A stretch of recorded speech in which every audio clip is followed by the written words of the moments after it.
La problemática principal con promesas tipo sin ciencia no hay futuro es la no comprensión de cómo la lucha de clases tiene que ver con la cuestión de la ciencia y cómo la ciencia está secuestrada básicamente por la clase dominante.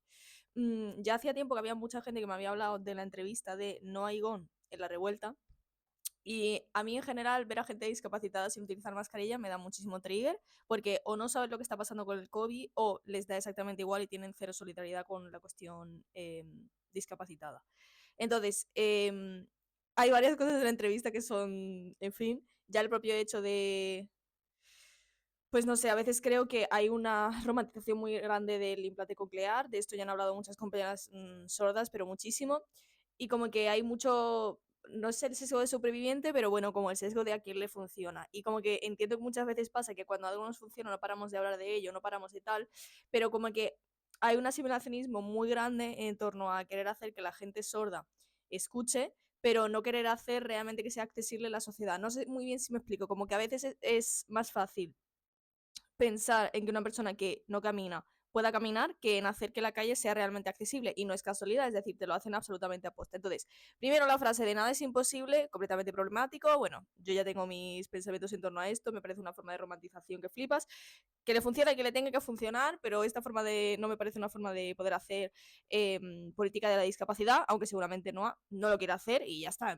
no pasa nada. La problemática de sin ciencia no hay futuro. Hay una parte de la entrevista que lo dirá de broma o lo que sea, pero comenta que tiene 7 enfermedades raras y que dice, bueno, no es así porque si no la seguridad social no podría funcionar, jaja. Aquí viene la movida. Si todo, o sea, es que no quiero como profundizar mucho en un tema que, o sea, en una persona que simplemente pues no tiene un modelo radical de la discapacidad y ya está, y no hay que pretenderlo y punto, ¿no? Pero me parece problemático como este tipo de pensamiento, este tipo de discurso de si todo el mundo tuviese un montón de enfermedades, la seguridad social no funcionase, no es así. La seguridad social no funciona porque estamos en un sistema capitalista donde la enfermedad es tratada como un castigo y donde hay un juicio moral en torno a las enfermedades.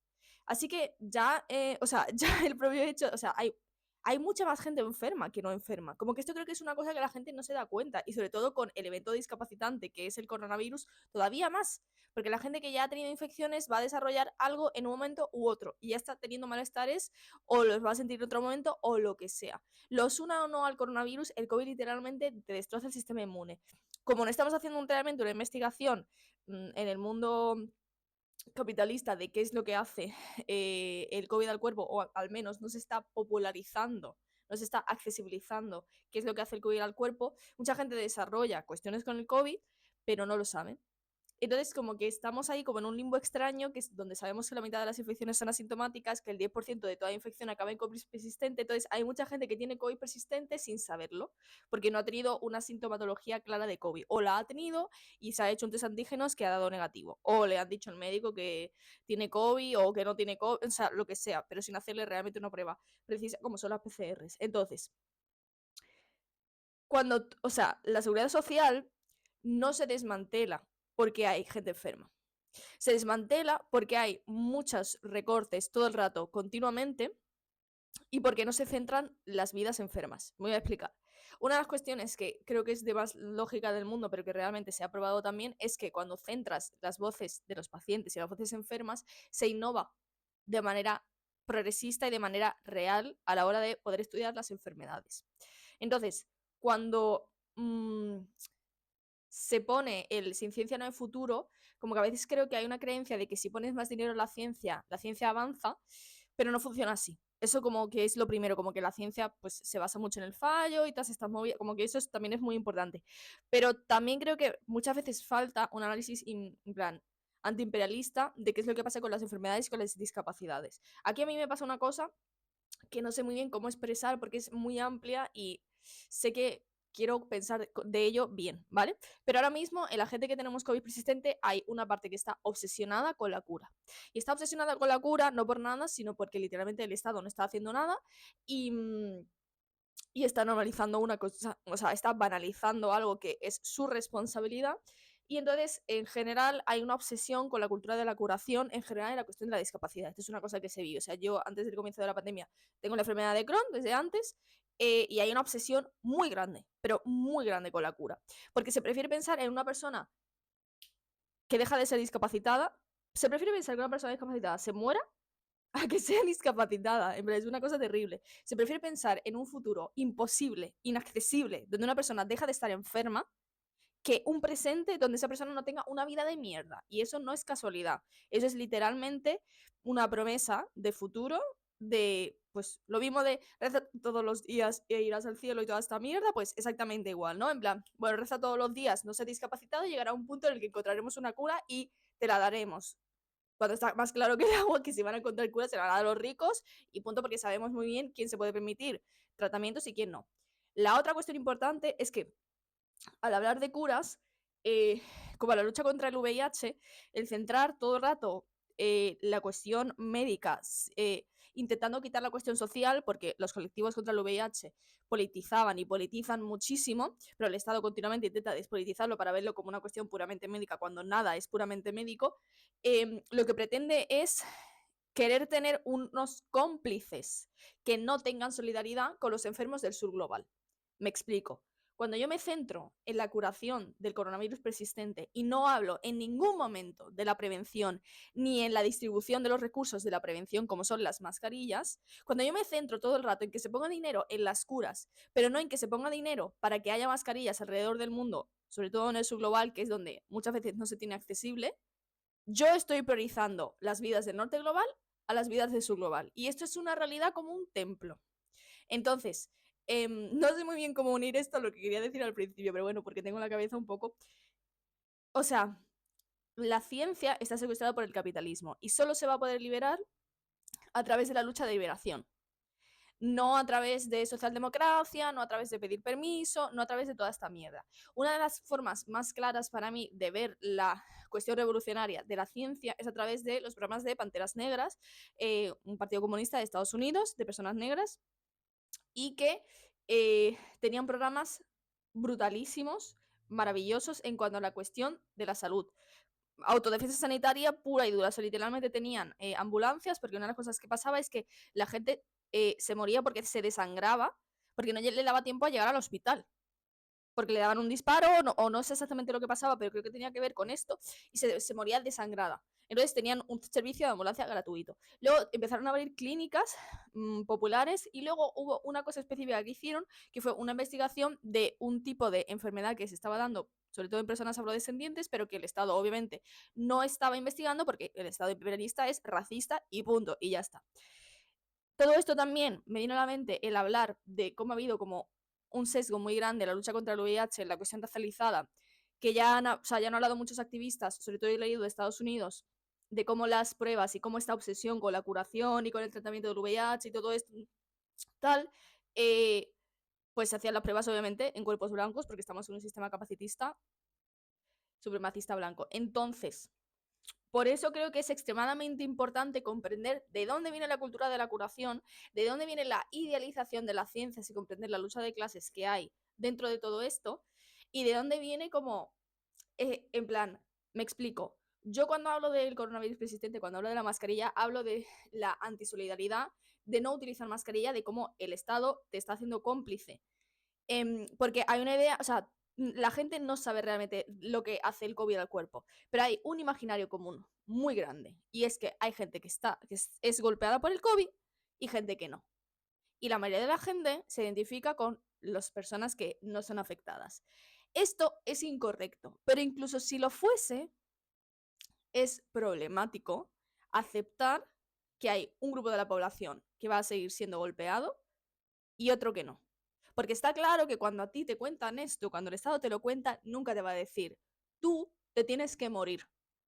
Te va a decir, él se tiene que morir para que tú vivas, para que tú no uses mascarilla, para que tú no revivas ese trauma donde literalmente te pusimos propaganda de atrocidades todos los días por algo que había sido culpa nuestra, porque era culpa del Estado lo que estaba pasando. Tardaron mucho en declarar el estado de emergencia, tardaron mucho en hacer muchas cosas básicas. En ningún momento se dieron mascarillas gratuitas de manera masiva. ¿Esto qué es? Si no es una negligencia y un asesinato social. No hay otra palabra para nombrarlo. Entonces, no sé muy bien cómo cerrar este vídeo porque tenía muchas ganas de poder hablar de esto, pero quiero decir que no caigamos en el norte global, en esta forma de complicidad y de antisolidaridad con los camaradas del sur global. Centrarnos en la curación no va a hacer que nosotros nos curemos, es que las consecuencias de las infecciones virales no son curables. Esto es lo primero, es lo primero. Lo segundo es que centrarnos en la curación y no en la prevención es un insulto. Ya no solo es un insulto para la gente de nuestro alrededor que vemos, nuestras vecinas, sino sobre todo para el sur global, porque con el imperialismo la enfermedad es todavía más usada como un arma. La discapacidad es todavía más usada como un arma. Así que el hecho de que nos estemos centrando más en la curación que en la prevención y sobre todo en la distribución al máximo de los recursos de la prevención, nos debería dar vergüenza. Nos debería hacernos sentir avergonzados. Porque igual que entendemos que la gente que no utiliza mascarilla y sabe el daño que está creando está siendo antisolidaria, cuando tú sabes que las distribuciones de las mascarillas no son socializadas de la misma manera, cuando tú sabes que hay gente pobre en España y gente en general en el sur global que no tiene acceso a mascarillas accesibles y no haces nada y te centras única y exclusivamente en la curación porque prefieres pensar en un futuro imposible donde dejas de ser discapacitado antes que un presente de solidaridad con el sur global, tú también estás siendo antisolidario. Y quiero que te preguntes si tú quieres hacerlo, tú quieres tener este tipo de comportamiento. Porque hay una cosa que es muy importante y es que hay una parte de la discapacidad, hay una parte del colectivo de discapacitados que está obsesionado con dejar de ser discapacitado y está dispuesto a pisarle la cabeza al resto. Es una pequeña parte, porque es una pequeña parte, pero hace una cantidad de propaganda que es absurda. Están dispuestos a hablar de historias de recuperación, de que ellos lo hicieron bien, de que ellos no tienen que llevar mascarilla, de que hay que tener inmunidad de rebaño. Están dispuestos a hacer muchas cosas y a decir muchas cosas con tal de curarse ellos. Porque se siente desesperanzador, puede sentirse desesperanzador que no te vayas a curar, pero a mí no me lo parece. A mí me parece desesperanzador tener en mente todo el rato un futuro imposible. A mí me parece esperanzador tener solidaridad con la gente pobre, con la gente que no puede acceder a las mascarillas. A mí me parece solidario tener grupos de apoyo mutuo donde poder hacer accesible lo máximo posible, ya no solo las formas de prevención del coronavirus, sino las formas de información sobre el coronavirus. Yo empecé a saber información real, accesible del COVID en 2024, porque no tenía la energía para buscar. Yo sabía que el COVID seguía siendo una movida, porque sabía cuestiones muy básicas sobre los virus y hacía muchas comparaciones en cuanto a socialmente cómo se había respondido al COVID con cómo se responde con el VIH. Pero fue en 2024 donde yo pude acceder a más cosas. Y yo soy una persona que sabe leer en inglés. Si no hubiese sabido leer en inglés, bueno, habría traducido con Google Traductor y todo esto y se podría haber hecho un apaño, pero es más inaccesible todavía. Entonces, yo veo esperanza comunitaria en hacer que todo el mundo, que todos los oprimidos tengamos acceso a la prevención, porque creo que no hay nada más esperanzador que comprender que se puede prevenir el malestar, que se puede prevenir la infección, que se puede prevenir el COVID persistente. Y en cuanto al tema de la curación, me parece extremadamente problemático hablar de curación antes que hablar de tratamiento. El Estado imperialista nunca te va a curar, tío. Y te lo digo así, sé que puede ser muy duro, pero nunca te va a curar. El Estado es culpable de que tú tengas COVID persistente. ¿De verdad tú crees que te va a curar? Le importa una mierda que tengas COVID persistente.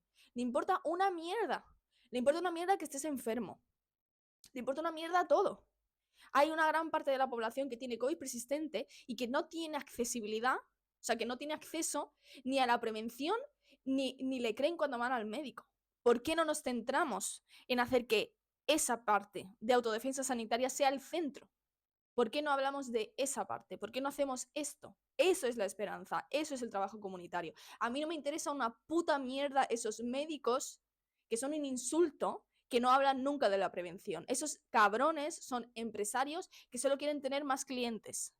Porque un médico que tiene dos dedos de frente se centra en la prevención primero, sobre todo en cuestiones que tienen que ver con COVID persistente. ¿Tú te imaginas hablar directamente del tratamiento del VIH antes que hablar de la utilización del condón? ¿A ti te parece normal hacer esa mierda? Tiene un mensaje político muy concreto. Cuando un médico que es especialista en COVID persistente no utiliza mascarilla, ya no solo en consulta, sino en general, Para mí es un insulto para la gente, para los pacientes, y además está simplemente alimentando todo el rato continuamente la idea de que él es la excepción. Pero a él también le va a pillar el COVID persistente. Y no lo digo como una amenaza, es puta matemática, colega. Y otra cuestión que se me ha olvidado decir porque no me apunto las cosas para los vídeos. Prevención es el primer paso. El segundo paso es el tratamiento cuando tienes COVID. Hay un tratamiento que es accesible, porque los antivirales no se han popularizado. Pero los bloqueadores H1 y los bloqueadores H2 son muy fáciles de poder conseguir y son una forma de tratamiento. La irrigación nasal, una forma de tratamiento muy buena. El enjuague CPC, una forma de tratamiento muy buena. No es el máximo que puede ser el antiviral, lo tenemos en cuenta, pero estamos hablando de accesibilizar las herramientas que necesitamos. Así que nada, no sé muy bien cómo acabar esto, pero quería hablar de esto.